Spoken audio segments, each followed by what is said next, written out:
Halo, selamat malam. Selamat malam. Oke, izinkan saya memperkenalkan diri dulu. Saya Merlin sebagai host di sini dan bisa dikenalkan Anda. Halo, namaku Rere. Aku di sini sebagai pembicara ya, dan aku dari Gen Milenial. Oke, langsung aja ya. Aku di sini mau melakukan wawancara.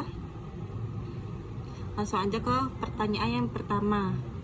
Bagaimana teknologi informasi dan komunikasi mempengaruhi pola interaksi sosial antar generasi?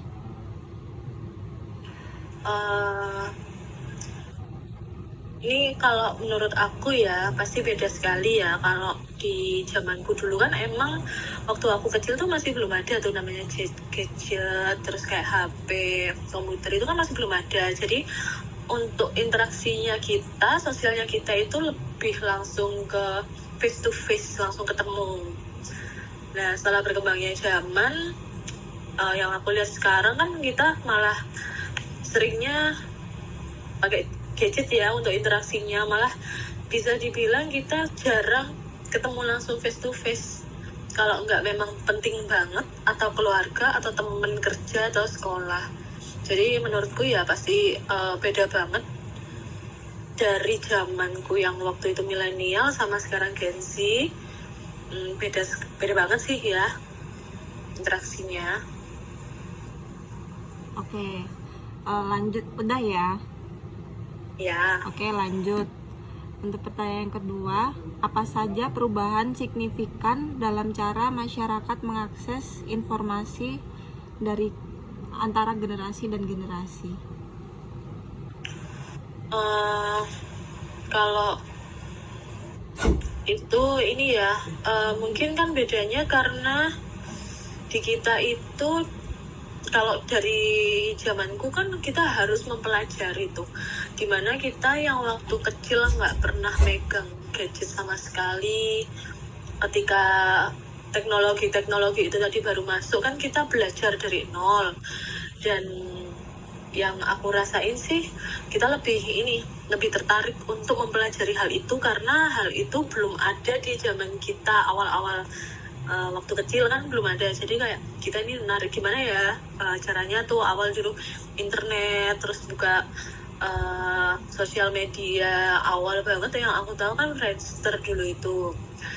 Nah, sedangkan kalau sekarang lebih aku lihatnya kan mereka yang anak-anak Gen Z, Gen Alpha itu lebih mudah untuk akses karena dari kecil mereka udah tahu, udah ada tuh HP, gadget. Jadi mereka tinggal istilahnya nggak mempelajari lagi, tapi udah memang menggunakan, sudah jadi user. Jadi ya bedanya sih kalau kita kan aksesnya harus, bukan harus sih, kalau kita kan mempelajari karena kita ingin tahu, dengan rasa ingin tahu yang tinggi. Tapi kalau yang kalian nih yang Gen Z pasti kan memang lahir dengan sudah ada hal tersebut, dan kalian tinggal istilahnya apa ya, kayak ngejalanin aja gitu. Jadi kayak itu sudah pengetahuan yang umum ya, kayak bukan pelajaran baru lagi buat kalian. Jadi tapi untuk mungkin yang bedanya itu tadi aja sih, kayaknya ya gitu aja sih. Menurut kakak apa ada plus minus nggak maksudnya di antara perkembangan zaman itu? Kalau plus minusnya nih gini ya, kalau menurut aku aja di zamanku plusnya itu kita jadi ada pelajaran baru, kayak kita itu menghadapi perkembangan zaman yang sangat signifikan, dari yang tanpa teknologi apa-apa, gadget, internet segala macem, yang tiba-tiba ada teknologi itu. Jadi kayak positifnya kan kita berkembang nih istilahnya ya. Tapi negatifnya kalau menurut aku sekarang itu kita jadi jarang komunikasi secara langsung. Kalau nggak emang penting banget yang tadi kataku itu. Terus jatuhnya kalau aku ngelihat ke ini ya, ke anak-anak zaman sekarang tuh kan kiblatnya mereka tuh langsung handphone, meskipun kecil aja udah dikasih handphone. Dan untuk anak kecil kalau kita nggak ada pantauan dari orang tua tuh bisa aja mereka buka-buka hal yang aneh-aneh gitu kan, tanpa pengetahuan orang tua. Jadi kita juga nggak bisa apa ya, nggak bisa melarang, ya nggak bisa sepenuhnya 24 jam ngatur juga. Dan menurutku itu berdampak sama kepribadian mereka sekarang gitu sih. Cuma untuk kalau dijabarin lagi pasti ya lebih panjang lagi. Ini garis besarnya aja ya. Oke, lanjut ya. Bagaimana perkembangan teknologi informasi mempengaruhi struktur ekonomi dan pekerjaan dalam keseharian? Nah, kalau ini menurutku fatal banget ya, karena sebenarnya tuh perkembangan, ya ada plus minusnya. Perkembangan teknologi kan pasti bagus ya untuk kita. Cuma kalau yang aku lihat nih, karena aku memang dari generasi yang sebelumnya belum ada hal-hal itu sama sekali, yang tiba-tiba ada itu, jatuhnya kayak negatifnya nih, kebanyakan yang istilahnya dulu kita pakai tenaga manusia sekarang jadinya otomatis ke teknologi. Jadi malah untuk yang butuh manusia itu malah berkurang, karena kita kan pakai teknologi baru. Kayak contohnya aja itu pintu tol, dulu kan yang jaga kan kita nih orang ya istilahnya. Sekarang kan udah mesin, udah otomatis kayak gitu. Tapi positifnya menurutku semuanya jadi lebih mudah. Kalau ya sekarang siapa sih yang nggak kenal ini ya, e-commerce itu ya, ada Shopee, Lazada, Tokopedia, TikTok, segala macam itu yang buat kita berkembang untuk dalam hal sih menurutku ya, kayak jualan ya lebih banyak yang kelihatan banget. Kalau dibalik itu pasti banyak sih yang berkembang. Di kebanyakan kan di ya kayak ada saham-saham, maksudnya di perusahaan-perusahaan itu pasti udah berkembang jauh lah ya. Tapi aku ada sisi mirisnya itu tadi, karena aku tahu yang dulunya kita masih pakai tenaga manusia terus tergantikan sama teknologi. Jadi ya ada plus minusnya sih, tinggal kita gimana aja bisa manfaatin teknologi ini biar kita juga nggak ketinggalan zaman banget gitu, biar saling bisa dapat benefitnya juga lah. Oke, selanjutnya bagaimana perubahan teknologi komunikasi mempengaruhi sistem pendidikan atau pembelajaran dari waktu ke waktu? Nah, kalau ini sebenarnya aku kurang paham banget ya, karena memang ketika ini masuk istilahnya, ketika generasi alfa yang pendidikannya sudah mulai online, daring, itu kan aku juga udah nggak sekolah lagi nih, udah lulus kuliah juga. Jadi sebenarnya aku ngerasa nggak bisa jawab full. Tapi kalau menurutku dulu kan, kalau zamanku kita itu masih pakai buku, kita cari apa-apa itu di buku. Jadinya kita lebih gimana ya, baca lah, kita nyari-nyari di buku 1, 2, 3 sampai ya. Dulu kan kita pakai buku paket kan. Nah, setahuku kan setelah teknologi ini masuk, awalnya kan memang buku paket ditiadakan. Jadi udah berkurang nih, literasi untuk membacanya udah berkurang. Apalagi sekarang karena udah otomatis, kebanyakan semua langsung bukanya Google. Dimana Google itu kita tinggal ngetik aja apa yang kita cari, dan kita baca cuma apa yang pingin kita cari aja gitu.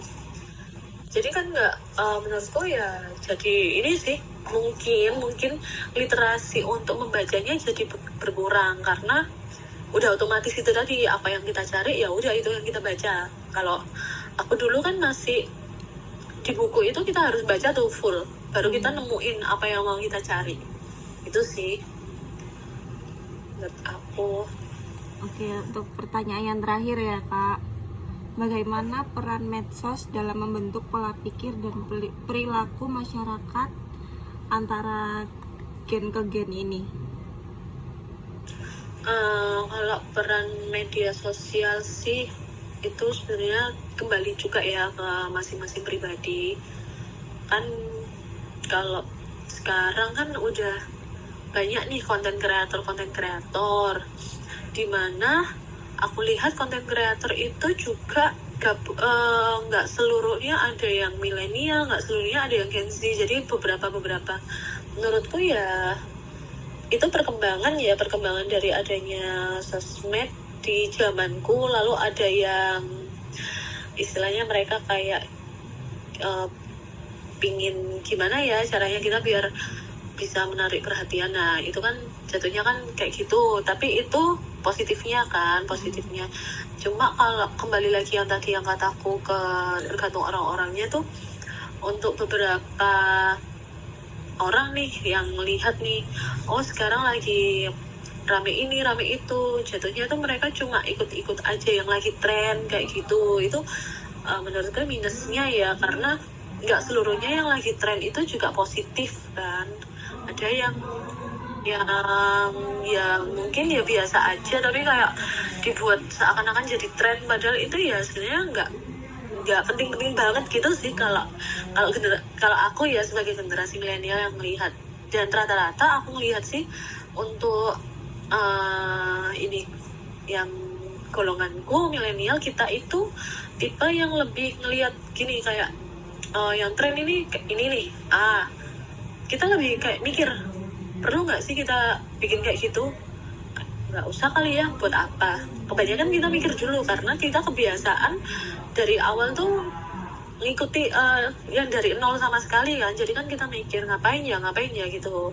Nah kalau sekarang kan kebanyakan udah langsung trennya ini ya semua ngikutin, trennya itu semua ngikutin gitu.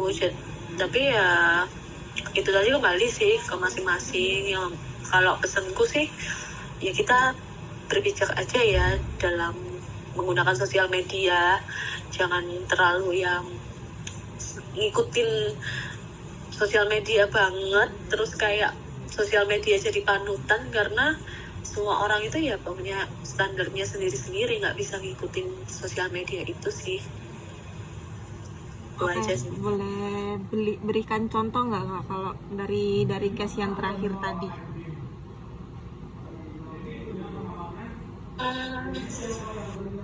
Contoh dalam kehidupan nih, apa gimana nih?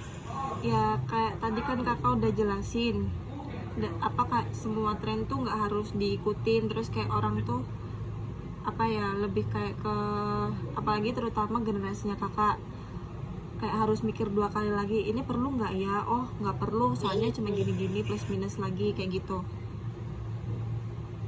Kalau aku ngelihatnya itu sekarang kebanyakan ini ya, mungkin di TikTok kayak biasanya kan ada tuh yang tren joget-joget gitu. Nah, aku nggak tahu apa karena kita memang mikir 2 kali buat kayak bikin tren itu, atau memang kita udah di usia mager banget ngapain sih gitu kan. Maksudnya udah mager yang halah capek gitu sih. Tapi kebanyakan kan yang ngikutin tuh memang dari generasi bawah kita, generasi apa Gen Z ya namanya. Kan kebanyakan kan kalau yang aktif itu yang ngikutin sosmed, terus yang ngikutin ininya kan kebanyakan Gen Z. Mereka tuh ada nih kayak tiba-tiba sekarang lagi rame dance di TikTok yang pakai musik ini. Nah itu kan kebanyakan yang ikutin kayak gitu kan memang Gen Z. Kalau generasiku ya mikir 2 kali mungkin karena itu ya, satu mager, bisa aja karena mager banget, atau memang kayak mikir ngapain buat apa gitu sih. Ya kayak gitu sih contohnya yang simple ya. Oke, udah ya Kak, mungkin cuma sampai segitu aja. Terima kasih udah meluangkan waktunya, dan terima kasih udah mau sharing-sharing pendapat kakak tentang perkembangan teknologi lah ya di zaman dulu dan sekarang. Oke, mau aku tutup dulu. Terima kasih atas waktunya. Wassalamualaikum warahmatullahi wabarakatuh. Bye bye. Waalaikumsalam warahmatullahi wabarakatuh. Dadah.